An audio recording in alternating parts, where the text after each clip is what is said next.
Sekarang saya dekat Zeus HQ. Alhamdulillah. Tuan-tuan puan, saya start plan buat satu bisnes yang baru, iaitu Zeus Coffee.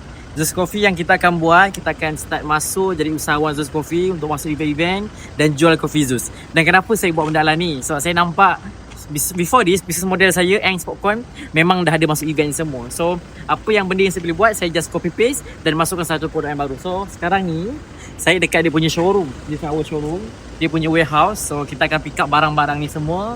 Jadi, untuk orang Batu Pahat, kalau you all nak order Zeus Coffee, saya adalah usahawan yang baru. Alhamdulillah untuk Zeus Coffee macam ni. Tapi, saya start try and error. This is our new business model yang baru saya buat. Jadi, you all, terima kasih banyak orang Batu Pahat yang support Ang's Popcorn. Kalau you all nak ada event, ada Zeus Coffee dekat tempat you all, jangan lupa contact saya. Nanti next video dan seterusnya saya akan beritahu berapa harga dia, macam mana pengiraan dia. So this is our new business model yang saya akan join lah. Because try and error. Mungkin satu hari nanti boleh buka cafe Zeus pula. So terima kasih for support Ang's Popcorn. Jangan lupa nak order Zeus, contact saya.